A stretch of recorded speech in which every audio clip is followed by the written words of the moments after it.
예수님께서 우리에게 보여주신 공생애까지 따르는 하나님의 뜻이 있었습니다. 우리 인생의 최고는 하나님의 뜻을 이루어드리는 삶입니다. 그래서 우리가 우리를 향한 하나님의 뜻이 이루기까지는 오늘 이 순간 우리가 살아야 될 하나님의 뜻이 있습니다. 오늘 본문에 보면은 예수님께서 12살 때에 성전에 가셨고, 그리고 예수님을 잊어버린 줄 알고 부모님이 예수님을 찾아 이틀을 헤맸었습니다. 그때에 예수님이 내가 내 아버지 집에 있어야 될 줄을 알지 못하셨나이까 했는데, 오늘 본문에 보니 그 양치는 그 하신 말씀을 깨닫지 못하더라 그랬습니다. 아직 육신적인 요셉과 마리아는 예수님의 하나님의 아들로서 이 세상에 오셔서 지금 이제 30살 때의 공생애, the public ministry를 통해서 본인이 하나님 아들됨을 세상에 알리기 그때까지 지금 예수님이 준비해 가고 있는 그 과정인 것을 잘 모르고 있었어요. 자, 그럼에도 불구하고 우리 삶을 향한 하나님의 뜻이 이루어지는 그때까지 우리가 오늘을 살아가는 오늘을 향한 하나님의 뜻이 있습니다. 오늘 본문에 보면은 바로 12살 된 예수님의 그 입장에서 앞으로 30세의 하나님의 아들 되심을 세상에 나타내기 바로 그 날이 되기까지 이 과정 속에 예수님이 하나님의 뜻을 따라 살은 것이 있어요. 그게 바로 오늘 본문에 3가지가 나오게 되는데, 이것이 바로 원칙입니다. 제가 원칙이라는 단어를 쓰는 것은 이게 모든 사람들에게 다 같이 적용되기 때문에 그렇습니다. 우리 각 사람을 향한 하나님의 뜻이 있습니다. 나를 이 세상에 낳게 하셨던 하나님의 그 계획이, 그 하나님의 뜻이 있는데, 이 뜻을 이룰 수 있는 준비된 내 사람이 되기까지 바로 오늘 제가 무엇을 하는 것이 하나님의 뜻이냐, 3가지가 보면 첫 번째가 바로 순종하는, 바로 순종 원칙입니다. 오늘 본문 보세요. 양친이 그 하신 일을 깨닫지 못하더라. 예수께서 한 가지로, 이 말은 함께 내려가사 나사렛에 이르러 순종하여 받드시더라. 부모님이 하나님의 아들 대신 예수님을 모르고 있어요. 그럼에도 불구하고 이 아직 무지한 이 부모님, 깨닫지 못하는 부모님에도 불구하고 아들이기 때문에 부모에게 순종하는 것이 올바른 거예요. 이게 바로 순종 원칙입니다. 이 말을 좀 더 구체적으로 설명하면은, 이 순종한다는 것은 내가 지금 서 있는 그 위치를 지킨다는 의미예요. 그러면 내 위에 하나님이 세워진 질서가 있습니다. 먼저 우리 가장 쉽게 생각하는 게 바로 부모와 자녀라는 가정에서의 질서예요. 그러면 자녀가 부모님 되심을, 내 아버지, 내 어머니라는 그것 때문에 그 아버지, 어머니의 위치에 있는 분들을 respect, 그분들의 이 권위를, 부모님의 권위를, the authority를 respect, 존경하는 것이 바로 순종이에요. 에베소서 6장 1절부터 보면은 이런 말씀이 있죠. 자녀들아, 네 부모를 주 안에서 순종하라. 이것이 옳으니라. 주 안에서란 말은 내가 주님 믿는다는 사람이라면 주님 믿기 때문에, 주님 때문이라도 부모님에게 순종하라는 얘기고, 그 다음 절 보면은 네 아버지와 어머니를 공경하라. 이는 약속 있는 첫 계명이니, 즉 네 아버지와 어머니를 respect, 존경하라는 거예요. 자, 우리 학생들 엄마 아빠 답답할 때 많죠? 영어도 잘 못하고 한국식이어가지고 미국에서 살면서 엄마 아빠가 때로는 부끄러운 것 같기도 하고, 어떤 때는 여기서 학교에서 배우는 것도 엄마 아빠 잘 모르는 것 같고, 어떤 때는 김치 냄새가 창피해서 김치 먹는 것도 싫고 할지 몰라요.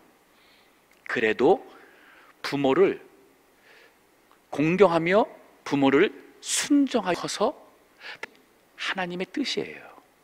그런 사람이 나중에 커서 다른 사람에게 순종받을 수 있는 존경받는 사람으로 준비되어 가는 것입니다. 사도행전 23장 1절 보면은 사도 바울이 1, 2, 3차 선교를 다 마치고 예루살렘에 가서 붙잡힙니다.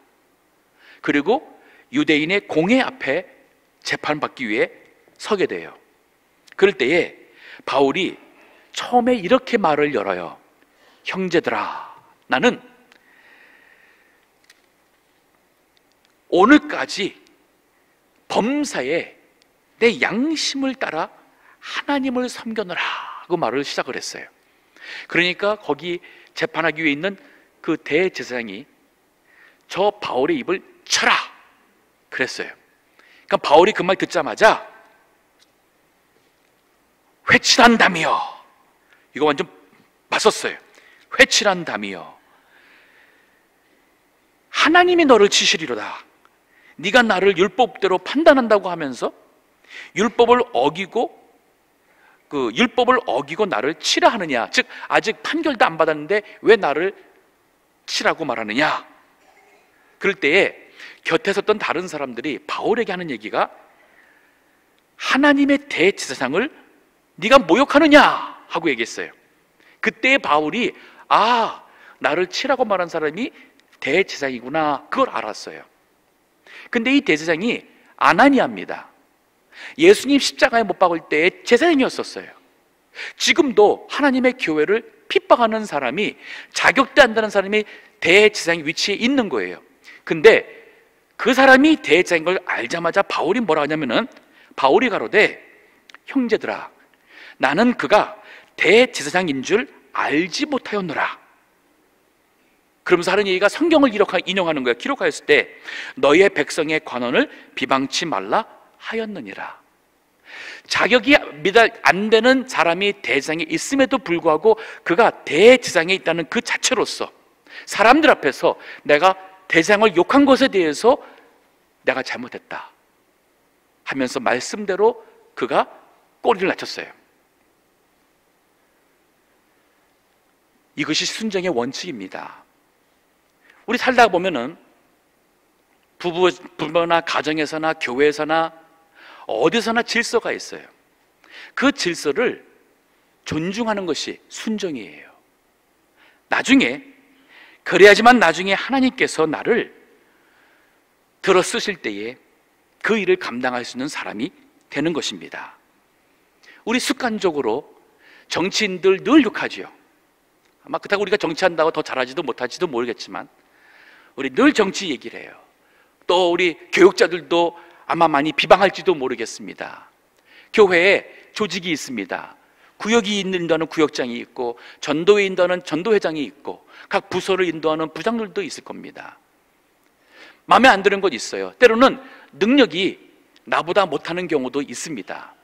그러나 하나님의 뜻은, 하나님의 나를 들어서서 회장이든 부장이든 아니면 큰 일을 감당할 수 있는 사람이 되게 하는 때가 올 수도 있겠지만은, 그 때 이전에는 지금 나를 향한 뜻은 그 질서 속에서, 그 조직이라는 질서 속에 그 질서를 존중해야 되는 거예요.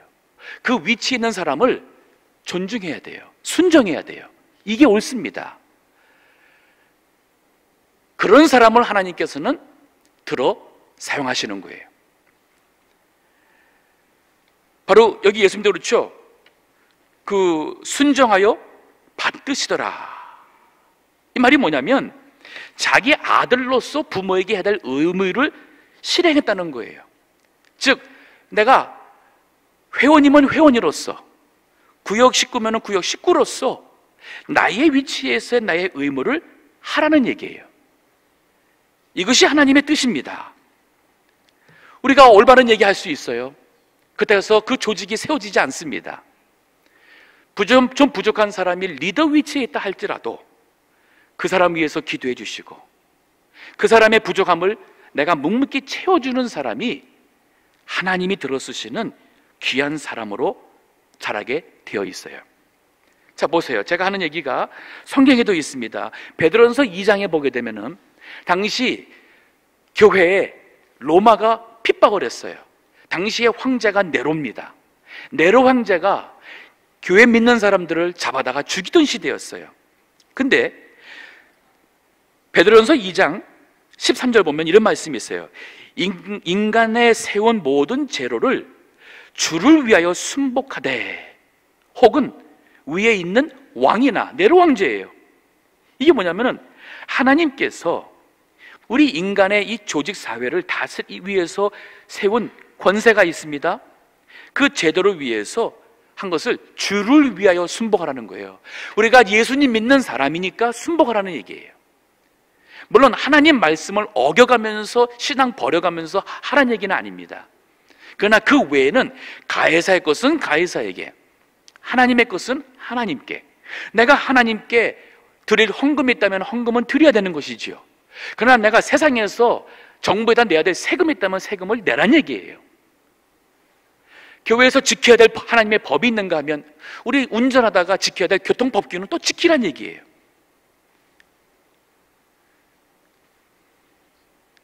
이것이 바로 앞으로 하나님의 뜻을 이룰 수 있는 그러한 사람이 되기까지 지금 나의 이 입장에서 하나님의 뜻에 순종하는 것이 하나님의 뜻이에요.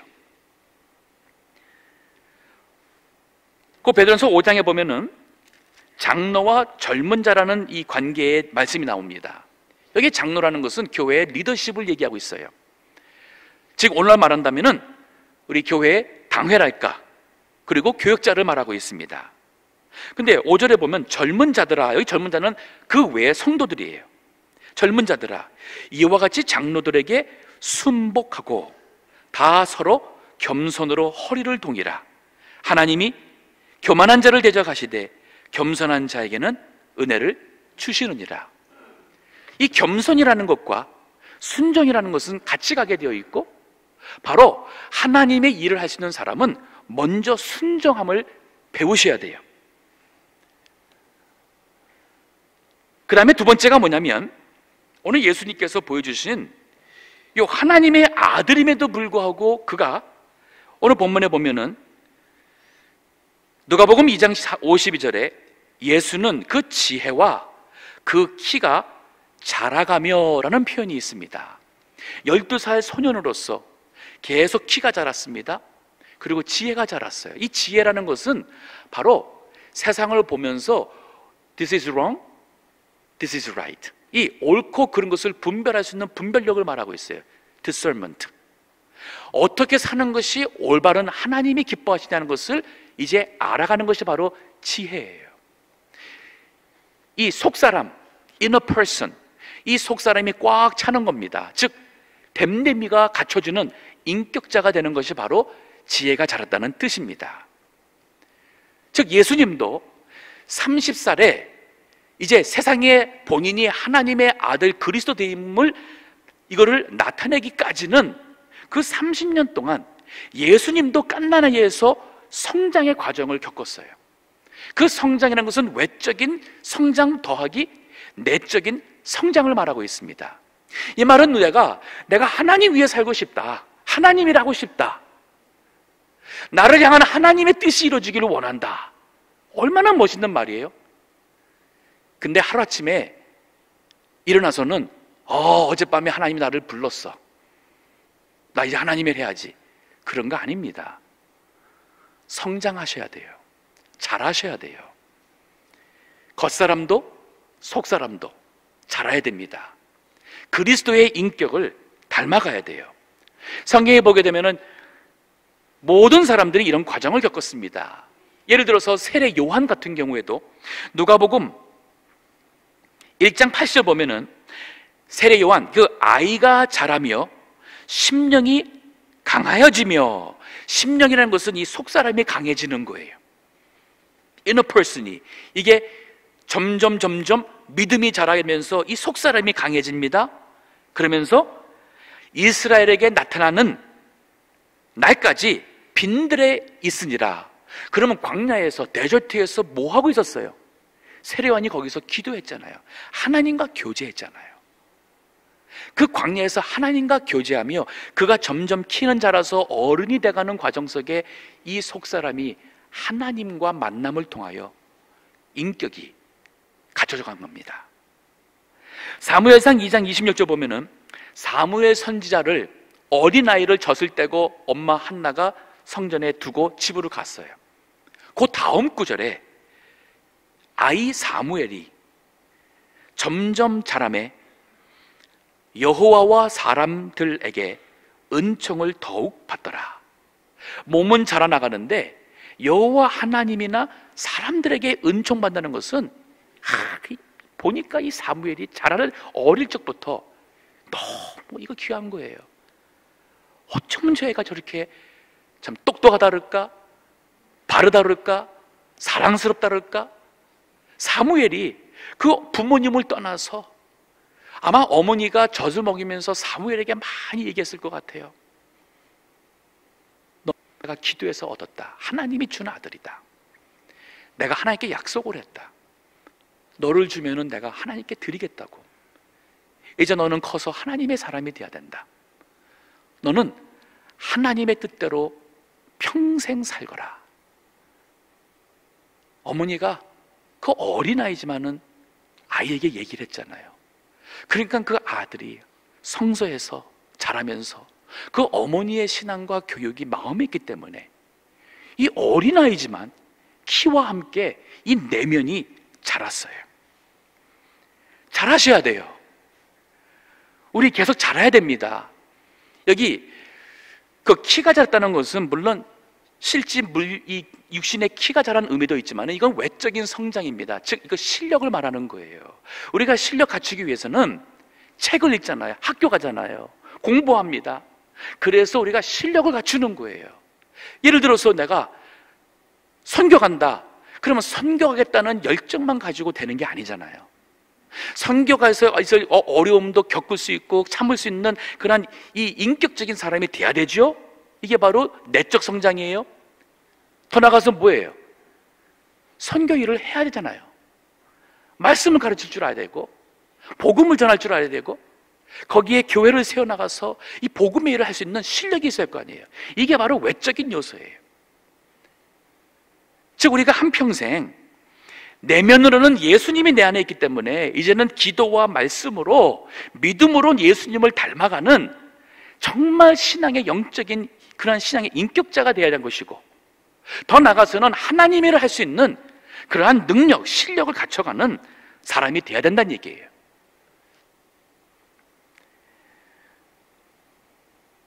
사무엘상 3장 19절에 보면은 사무엘이 자라매 여호와께서 그와 함께 계셔서 여기 사무엘이 자라매 하는 얘기는 이제 어린아이를 다 지나서 이제 세상에 나가서 선교사로서 일할 때가 된 거예요. 그럴 때에 여호와께서 그와 함께 계셔서 그 말로 하나도 땅에 떨어지지 않게 하였다고 그랬어요. 즉 사무엘이 이제 선지자로서 일을 할 때에 하나님이 그와 함께 하는데 사무엘이 말하는 것마다 하나님께서 그게 헛된 말이 아니게 해줬다는 얘기는 그만큼 사무엘이 준비가 된 거예요.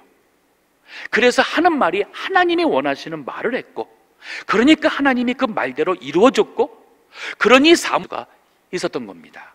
받으며 하나님의 선지자로서 그 일을 감당할 수가 있었던 겁니다. 믿음이 자라야 됩니다. 나의 겉사람도 속사람도 자라야 됩니다. 제가 어저께 한 책을 선물 받았는데 오후 5시 실버들의 도전이라는 책이었어요. 책을 쓰신 정은교 선교사님 자신의 그 간증에 대한 얘기인데 이분이 한국에서는 스쿨 티처였습니다. 선생이었어요. 그러다가 하나님의 은혜 받고 하나님의 뜻대로 하나님의 일을 하고자 하는 마음이 생겨가지고 50살에 그 모든 것 직장에 모이고 다 내려놓고 태국으로 선교를 갑니다. 근데 선교를 가보니까 실력이 안 되는 거예요. 그래서 달라스 신학교에 와서 신학 공부를 50 중반에 시작을 했습니다. 열애를 거쳐서 신학 공부를 마치고는 60이 돼서는 나와 같은 실버들, 이 노년에 정말 하나님의 뜻을 이루는 멋진 삶을 사는 이 실버 미션을 해야겠다. 시작한 것이 바로 19년 전이에요. 지금 근 20년 동안 그 일을 해오셔서 이분 연세가 지금 70 후반입니다. 근데 지금도 하나님의 일만 생각하면은 피곤치도 않고 더 힘이 쏟아나서 세계 곳곳 다니면서 그 일을 하고 계셔요. 제가 얼마 전에 또 한 번 선물 받은 책이 있어서 읽었습니다. 그 책을 쓰신 분은 나이가 100살이에요. 올해 초에 그 발간이 되는데 그분 나이가 100살이에요. 연세대학교 철학 교수 김형석 박사입니다. 근데 그 책을 읽으면서 제가 놀란 게 뭐냐면 100살 나신 어른의 그 머릿속에 있는 이 글이 이 대단한 거예요. 정신세계가 살아있는 거예요. 이게 그냥 되는 것이 아니에요. 자기 자신을 늘 가꾸며 늘 생각하며 외적 내적인 자신의 성장을 이루었을 때에 하나님의 때가 되면 하나님께서 들어 사용하시는 겁니다. 제가 어떤 권사님이 계십니다. 은퇴하시고 연금과 또 보험 혜택 받고 살고 계셔요. 교회를 하다 보니까 자꾸 돈을 쓸 일이 생겼습니다. 수입은 없고 쓸 일은 많아지고 일을 좀 해야겠다. 그래서 공무원 시험을 봐서 공무원 시험에 합격이 되고 취업이 되었어요. 근데 돈을 너무 많이 벌게 되면은 보험이나 이 혜택이 떨어지니까, 그래서 요 혜택이 끊어지지 않는 선까지만 돈을 받고 시간 더 많이 일해도 나머지는 그냥 내가 볼런티어로 봉사하는 것처럼 하겠다 하면서 그 일을 하시는 분이 계셔요. 또 제가 아는 목사님 계십니다. 70살에 은퇴하셨습니다. 근데 목사 되기 전에 평생 일본과 무역회사를 비즈니스를 하던 분이었습니다. 근데 73살, 2살인가 3살에 연락이 왔어요. 일본 회사와 무역하는 일본과 무역하는 회사에서 일본의 지사를 세웠는데 그거를 맡겨 인도할 수 없는 지사장이 없는 거예요. 세운 지는 오래되는데 이게 안 돌아가는 거예요. 젊은 사람이 가서 못하는 거예요. 그래서 이분이 갔어요. 몇 년 만에 다 안정 이루고 이 무역이 잘 되도록 이끄셨어요. 70 중반이 이제 넘었습니다. 그 왜 이렇게 되느냐? 70 넘어서도 건강하단 말이에요. 또 70 될 때까지 세상 배운 학문이 있습니다. 살아온 경험이 있습니다. 비즈니스 경험이 있습니다. 사람들을 다루는 경험이 있습니다. 인생의 모든 어려운 문제를 풀어왔던 노하우의 이 경력이 있는 거예요.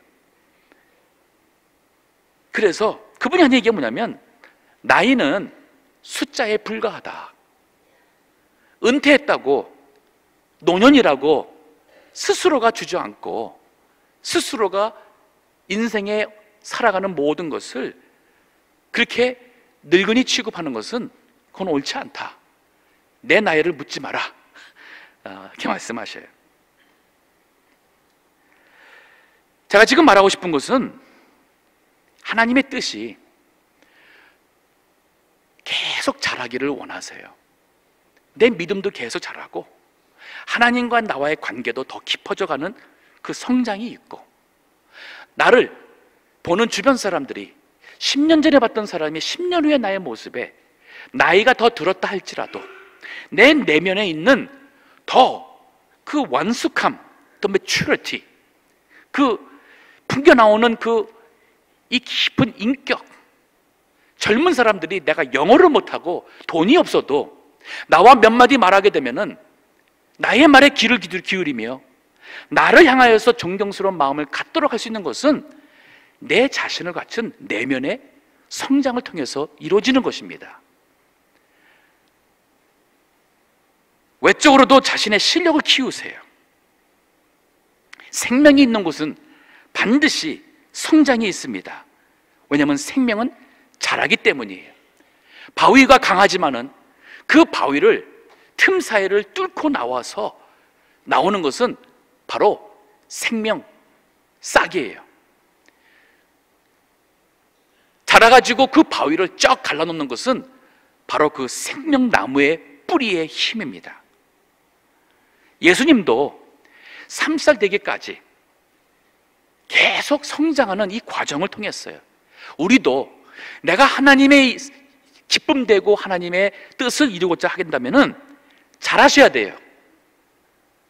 옛날 우려 먹지 마시고 그때보다 더 자라있는 나의 모습을 위해 기도하시고 지금보다 앞으로 자라있을 나의 모습을 생각하시며 자신을 가꾸세요. 그러면 하나님께서 나를 향한 그 뜻을 이루실 겁니다. 자, 그 다음에 오늘 본문에 보니까 이 검증이라는 원칙이 있습니다. 누가복음 2장 52절 계속 보니 예수는 그 지혜와 그 키가 자라가며 하나님과 사람에게 더 사랑스러워 가시더라. 하나님과 사람에게 더 사랑스러워 가시더라. 사랑스러워 간다는 것은 뭐냐면 예수님을 가까이 보는 사람들마다 너무 사랑스러운 거예요. 더 컸는데 작년에 본 것보다도 지금 더 사랑스러워요. 댐댐이가 이 마음속에 이 꽉 찬 것이나 언행이 모든 것이 너무 귀한 거예요. 전 좀 이런 사람 많이 봤으면 좋겠어요. 우리 아이들 보밀 때마다 진짜 볼수록 사랑스럽다, 볼수록 기도가 나오고 미래가 기대가 되는 좀 그런 아이들로 아들, 딸로 자랐으면 참 좋겠습니다. 그거는 공부 잘한다 그래서 제가 그런 얘기 안 합니다. 잘생겼다고 해서 날씬하다 해서 저 그런 얘기 안 합니다. 돈 많이 벌었다 해서 더더욱 안 합니다. 말하는 것이 부럽지 않습니다. 그런데 생각하는 것이, 말하는 것이, 행동하는 모든 것이 다른 사람이 볼 때에 참 어떻게 저렇게 귀할까? 이 마음에 우러나남이 있도록 하는 이게 바로 검증이에요. 사람들에게서 사랑받고 하나님에게서 더욱 갈수록 더 사랑받는 거예요. 이게 바로 검증입니다. 내가 주님의 일을 하기까지는 나를 가까이서 본 사람들이 나를 인정해 줘야 돼요. 앞으로 우리 교회에서 직분을 세울 텐데 배우자가 제 남편은 절대로 안 돼요. 집에 와가지고 뭐 이렇게 한다 그러면 저 안 세울 거예요. 배우자가 인정 안 하는데 제가 모르는 모습이 있을 거잖아요. 아까 우리 봤죠? 사무엘도 그렇고 요한도 그렇고 자라면서 하나님과 사람들에게 인정받았습니다. 로마서 14장 18절 보면은 이로써 그리스도를 섬기는 자는 하나님께 기뻐하심을 받으며 사람에게도 칭찬을 받느니라. 자, 보세요. 기뻐하심을 받는다는 어떤 사람이에요? 하나님께 뭘 받는다? 기뻐하심을 받는다. 사람들에게 뭘 받는다? 칭찬받는다. 한번 해주세요. 그리스도를 섬기는 자는 하나님에게 뭘 받는다? 기뻐하심을 받으며 사람들에게는 뭘 받는다? 칭찬을 받는다. 그런데 잠언 16장 7절 보면 또 이런 말씀이 있어요. 사람의 행위가 하나님 여호와를 기쁘시게 하면, 자, 이게 기뻐한다는 얘기 계속 반복됐어요. 여호와를 기쁘시게 하면 그 사람의 원수라도 그와 더불어 화목해 하시느니라. 자, 원수도 화목하게 된대요. 다윗을 보십시오. 사울 왕에게서 시기질투 받아서 10년이라는 세월을 도망다니며 각종 오해와 누명을 받습니다. 근데 결국은 그 다윗과 사울의 그 모든 집안이 화목하게 됩니다. 그래서 다윗이 이스라엘 12지파의 왕이 되지요. 그러면 그 과정에 어떻게 된 것이었어요? 다윗은 그 어려운 때에도 믿음을 지키고 하나님 앞에 올바른 믿음의 사람으로 살고자 그는 애썼습니다. 시편을 보세요. 그 어려울 때도 하나님 앞에 부르짖으며 믿음을 지키고 했잖아요. 다윗에게 사울에게 원수 갚을 수 있는 그 기회가 왔을 때에 다윗은 내 칼로서 사울왕을 해치지 않겠다. 악은 악인에게서 나온다. 아무리 그럴 수밖에 없는 그런 상황이고 상대가 그렇게 나쁜 사람이라 할지라도 내가 악을 행한다는 것은 나도 악한 자라는 얘기가 되지 않겠느냐. 근데 화목이 돼요. 어떻게? 믿음의 타협이 아니라 이김을 주시는 거예요. 우리가 여호와 하나님께 기뻐하심을 받게 되면은 하나님이 그 사람을 이기게 해주시고, 그래서 원수라 할지라도 그와 더불어 화목하게 한다는 뜻이에요. 즉, 이 말의 포인트는 우선순위가 하나님께 바로 하라는 얘기예요. 하나님의 기쁨이 되고 하나님의 사랑을 받을 수 있는 사람이 되면 사람에게도 칭찬받게 된다는 말입니다. 자, 우리 세상적인 제가 이치를 얘기하겠습니다. 우리 세상적으로도 보면은 우리 사랑스럽고 인정받는 사람들이 어떤 사람이면 첫 번째 정직한 사람이에요. 거짓말하지 않고 여기서 한 얘기와 다른 얘기가 한결같은 정직한 사람은 직장 생활하나 학교에서나 어디서나 인정받고 칭찬받을 거예요. 두 번째는 뭐냐면 욕심, 이기심에서 하지 않고 다른 사람을 나보다 먼저 배려하고 생각하며 그분들을 위해서 희생도 할 줄 아는 사람, 이런 사람이 바로 사람에게 칭찬받고 사랑받을 수 있어요. 제가 지금 하는 얘기가 기독교인이기 때문에 가능한 얘기가 아닙니다. 죄송하지만은 교회 안 다님에도 불구하고 이런 아이들을 제가 많이 봤고 이런 사람들도 많이 봤어요. 세 번째로 사람들에게 칭찬받는 사람은 뭐냐면 마음속에 다른 사람이나 조직을 향한 존경함이 있는 사람이에요. 즉, 아들이면 부모님을 잘 받들고 효도하는 사람, 어떤 종교든 상관이 없이 그러한 아들, 딸을 칭찬합니다. 학교에서 선생 말을 잘 듣고 선생을 존중하는 학생들, 어디 가나 존경받죠. 근데 문제 일으키는 학생들 측으로 어떻게 해요? 학교 가서 선생들 대들고 선생 말 듣지 않고 즉 순종 안 하죠. 하는 이 반항심 있는 이 멸시하는 것, 세상적으로도 인정받지 못해요. 그러면 이 세 가지만 보더라도 우리 크리스찬들은 이거 있어야 돼요. 정직해야 됩니다. 나 자신보다 다른 사람을 생각하는 이타적인 마음을 가져야 돼요. 또 세상의 질서와 권위를 존중해 줘야 돼요. 존경하는 마음이 있어야 돼요. 근데 하나님에게 칭찬받고 기뻐하심이 될 수 있기 위해서는 이 세 가지만 가지고 안 됩니다. 한 가지가 더 있어야 돼요. 이게 없으면 안 돼요. 그 바로 하나님을 믿는 믿음과 순종이에요. 하나님을 믿고 순종하는 것입니다. 어려운 일이 있고 위기가 와도 하나님을 의지하고 하나님의 살아계심을 믿고 하나님께 맡길 수 있어요. 참을 수 있어요. 억울한 일이 있어도 거기에서 하나님이 모든 것을 아시니까 때로는 이 억울한 일을 통해서 하나님께서 하시는 유머로 있음을 믿고 거기에서 하나님을 믿는 믿음으로 참할 때는 참고 그 위치에서 순종할 때는 그 위에 있는 사람들을 순종하고 그 가운데서도 자기의 내면은 하나님과 관계 속에 내면은 저 인격적인 사람으로 자라나고 이런 사람을 하나님은 기뻐하세요. 세상 사람들이 정직하고 이타적이고 나름 조직을 존경하는 마음이 있다지만은 그 사람이 자기 있는 것을 다 뺏기고 오해받고 애매히 고난받으면은 아마 세상 사람들 다 나올 겁니다. 억울하다. 그리고 똑같이 욕도 하고 인간의 본능적으로 자기를 보호하기 위해서 할 거예요.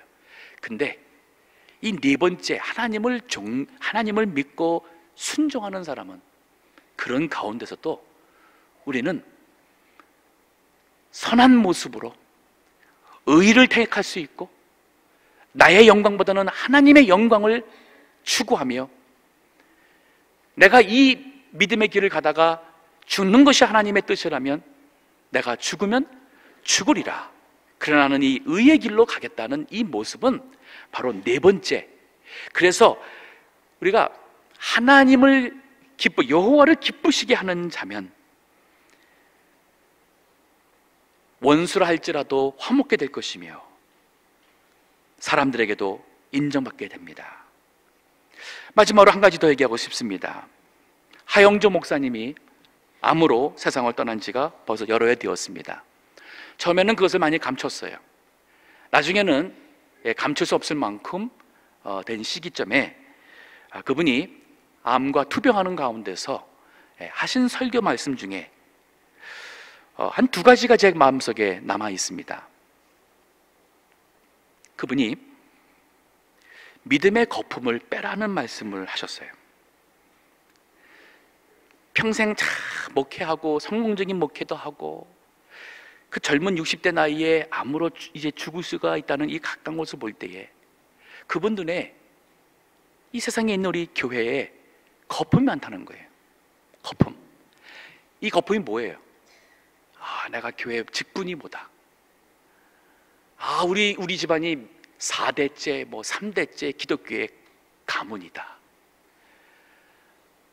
내가 하나님의 교회를 건축을 위해서 내가 무엇을 얼마큼 드렸고, 내가 한국에서는 교회 몇 개 세웠고, 여기서 세우고, 다 거품이에요.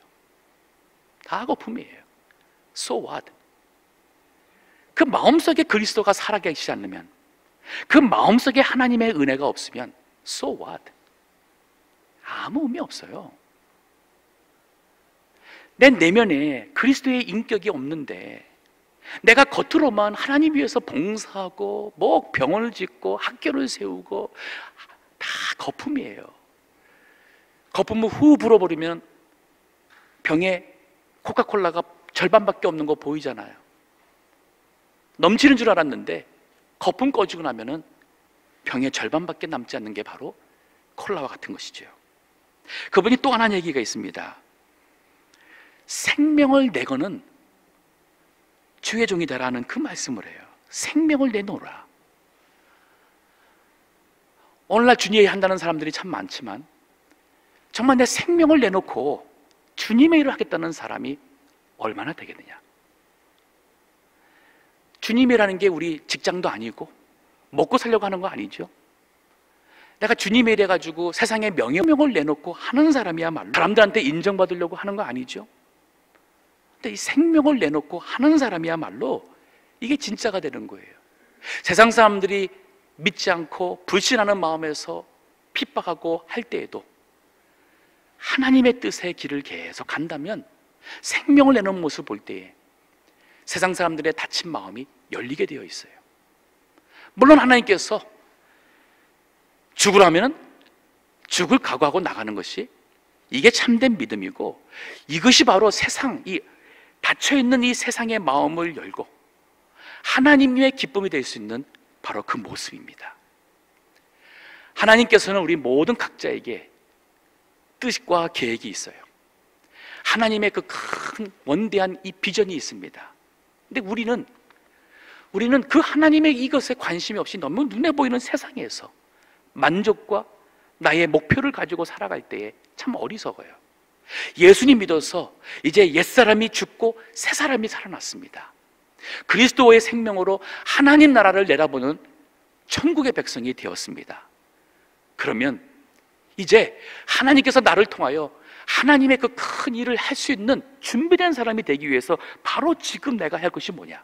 오늘을 향한 하나님의 나의 뜻은 뭐냐면 내가 지금 있는 위치에서 순종을 하는 거예요. 좋은 아들 되시고 딸 되시고 좋은 교인 되시고 좋은 집사, 장로, 권사 되시고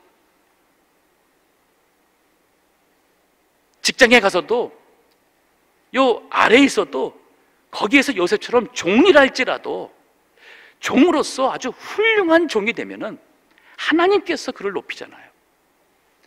불평하지 말고 다른 사람 비난하지 말고 순종하기를 배우시고 그 가운데서 자라야 됩니다. 내 속사람이 자라시고 실력과 능력을 갖추는 그러한 외적 성장을 이루세요.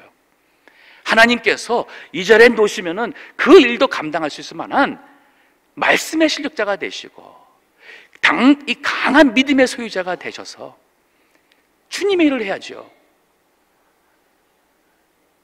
그리고 주변 사람들에게 인정받게 될 것입니다. 하나님의 기쁨이 될 것입니다.